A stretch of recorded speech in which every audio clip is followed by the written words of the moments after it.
So I got another suggestion for a movie you could check out.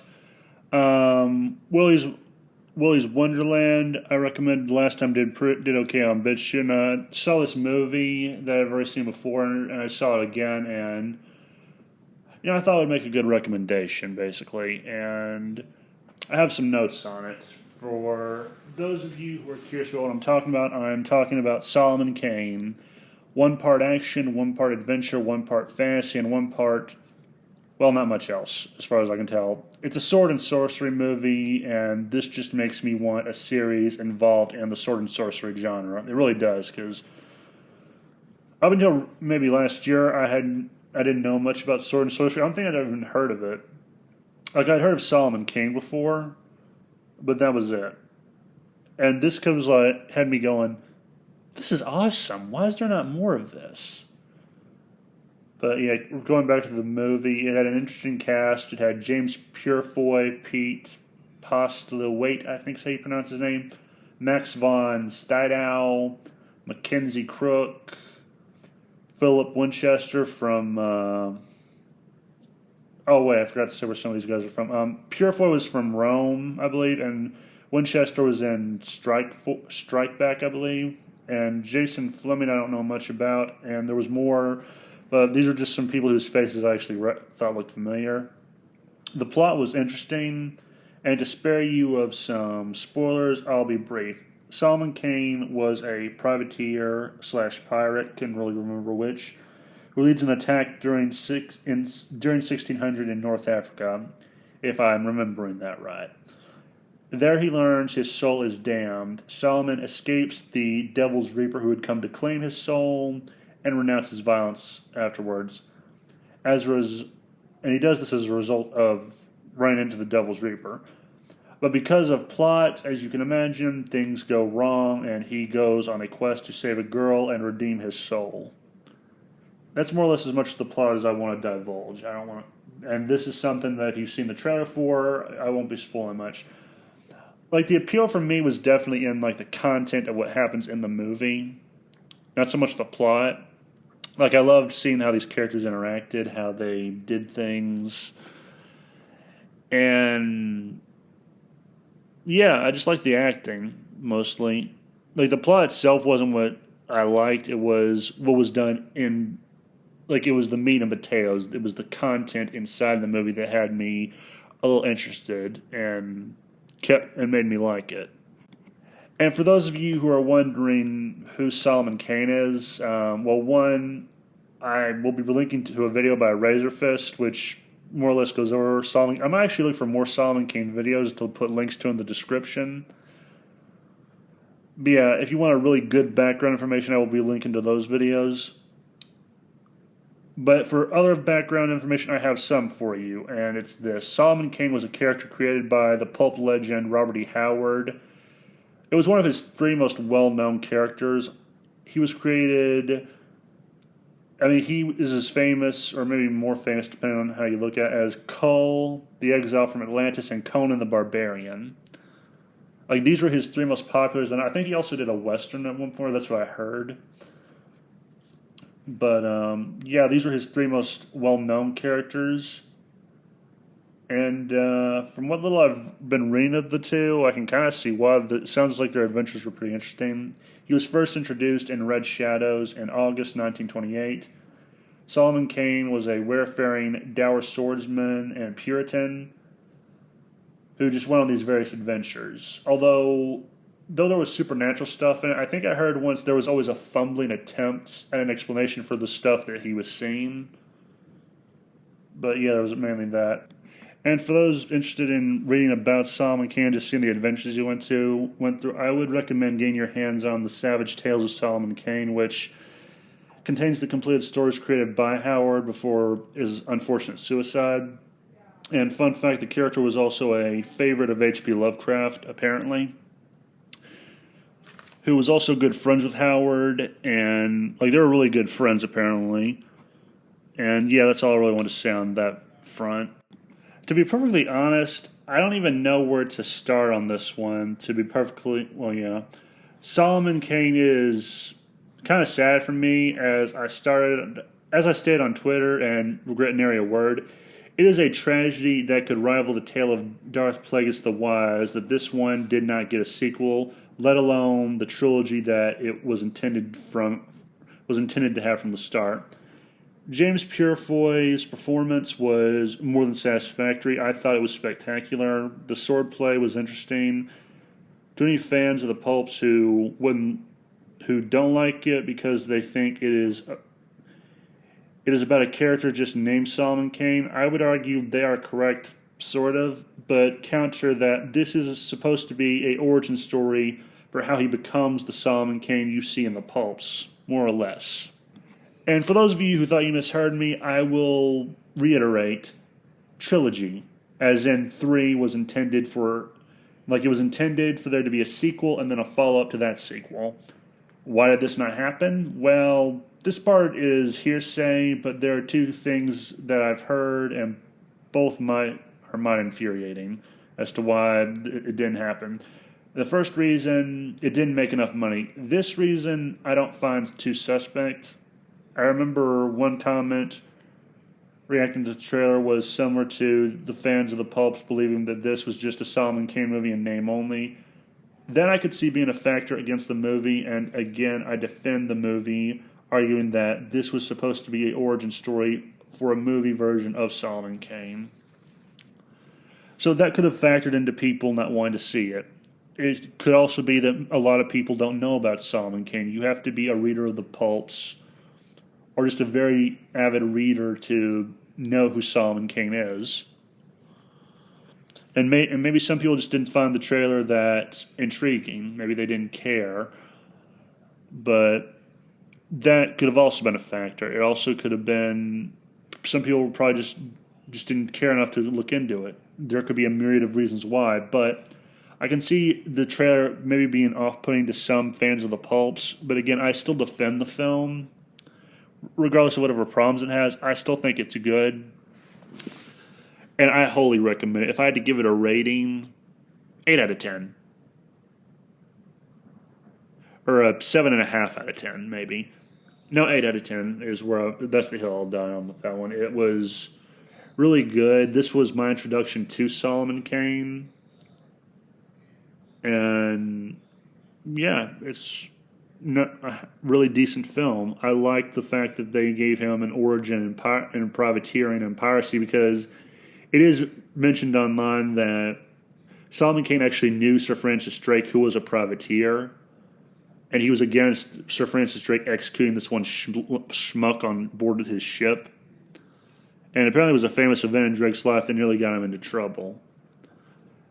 But so Solomon Kane had to have been present for that event, or he saw Drake after it happened on land, and he was vehemently against it. So he could have at one point been a privateer. And this more or less takes place in, like the pulps, I think, take place when Puritans were still alive, so it had to have been in the 1600s, I believe, but before pirates were around. Well, pirates may have been around at the same time as Puritans. My knowledge of Puritans is kind of limited. I just know they were an annoying group of people who did some unsavory things to their own people that they suspected of being witches. But yeah, so the setting I feel is right. And it kind of reminds me a little what they did with the Shadow movie, where you have a hero who has an unsavory origin, and he's kind of finds redemption in a way, and turns his life around and becomes someone better.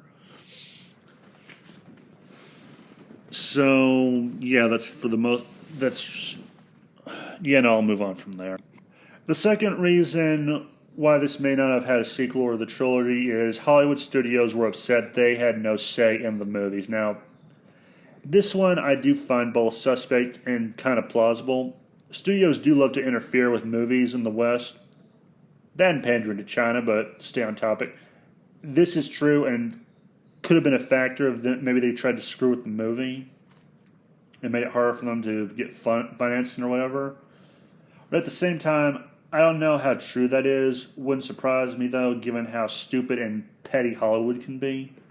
And I actually tried researching this, but I couldn't really find anything initially. I'm still looking into it to see if it's true. But yeah, that is a common complaint among the people who make movies. Is there's always the studio interference. Like the guy who he worked on the Thriller movie and made the Wolf from an American Werewolf in London. I forget his name. Rick Baker, I believe. He actually complained about this, and this is something they thought would help them when the movie was being made. Is there is no studio interference, so they'll be able to do a trilogy, and yeah, just they thought they could do without the studio interference. That was also something, and that's all I really have to say on that front about the movie, other than yeah, if it is true the studios were trying to screw with it because they couldn't interfere with it, they're dicks. If true, though, that's a big if. I could never find anything to substantiate that claim. Then again, I was having to use Google, and it's not like it's not like the studios would come out and say, "Oh yeah, I was fucking with the Solomon Kane movie," because they wouldn't let us fuck with it. But yeah, if I had to say anything else about the movie, it was just yeah, it was spectacular. I loved it. I loved watching. I loved seeing him. Like the performance by Purefoy was spectacular. It, and again, this is my introduction to Solomon Kane. Like I never read the Pulse before. I only recently got my hands on the Savage Tales of Solomon Kane, so I knew nothing about the pulps except stuff I'd read on the wiki. And yeah, it was just a good movie. My overall thoughts on it is go out and buy it while you can. It's not a guilty pleasure of mine. It's a pleasure of mine to watch. James Purefoy was like he really, as far as I'm concerned, he delivered on the character. He showed him both as a bastard and a man looking for redemption. And by a bastard, I mean when he was a privateer / pirate. I can't remember if it ever established if he was a privateer or a pirate or a pirate acting as a privateer. But, yeah, and I kind of just liked his character progression, like how he goes from this ruthless monster who lived a life of murder and greed. I loved how he went from that to being a good man, trying to do good in the world, and trying to purge it of evil. And that's what the movie really is about. It is the origin story of one of the most, I want to say, the more iconic characters from the pulp era. But then again, I'm just now getting into the pulps. But yeah, he really stands out. If I had to compare him to a modern character, I want to say the Punisher, because they both kind of have black and white moral compass, I think. From what I've read online about him in the pulps, Solomon Kane could be kind of crazy. Like, one time he would track this guy down to the end of the earth because this guy raped a woman that Solomon didn't even know. He was that kind of crazy. That kind of sounds like the Punisher. Or Red Hood, in which case, yeah, that makes me like him even more. And another thing about Solomon Kane was, I think I heard Razorfist claim that Howard was inspired to make Solomon Kane because he'd heard all these fencing stories about fencers from the previous centuries. I found that kind of interesting. And as a last bit of note, apparently they're trying to make a Solomon Kane TV series in the works because of streaming services now. Like, I heard someone say that since the superhero movies are dying, maybe sword and sorcery will become the new trend, in which case I hope it does, because sword and sorcery looks cool. The downside, it would be made by the modern entertainment industry, and the modern entertainment industry sucks ass through a straw. Like, they crash and burn so hard you think they were trying to replicate the Hindenburg or Waco. So yeah, if they do make Solomon Kane, I wouldn't trust them with them as they are now because they cannot help but inject politics into it. But I would give it a chance if they did a Solomon Kane series. Like no urgent. Like I heard, I think it was on Midnight's Edge, I believe. Like this was not recently. This was a while back, like maybe months ago.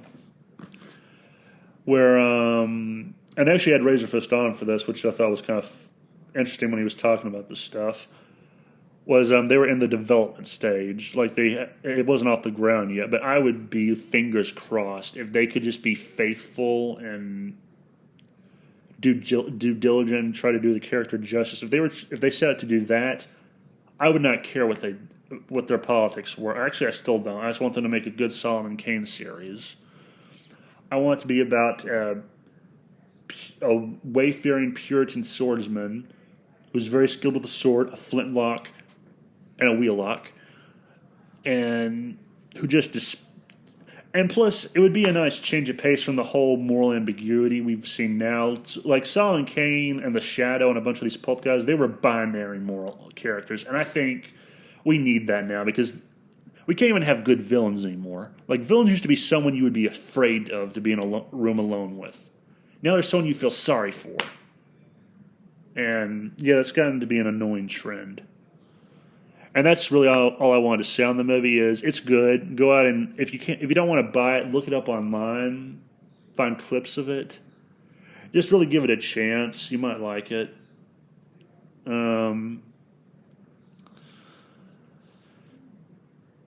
Yeah, I think that's all I can really, like, I feel like I veered way off topic with this one, but yeah, I would.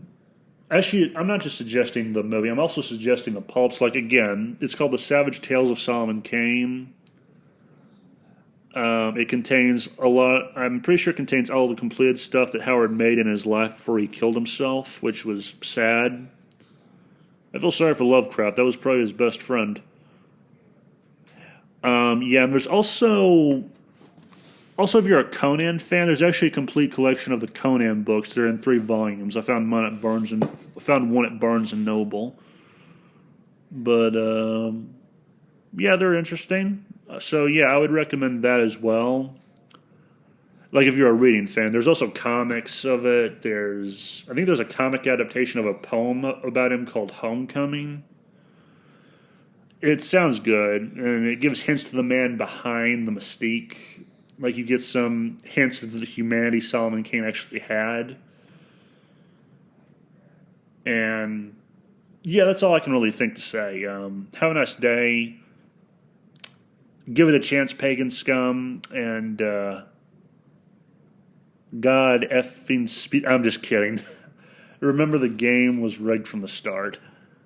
Goodbye. Have a nice day.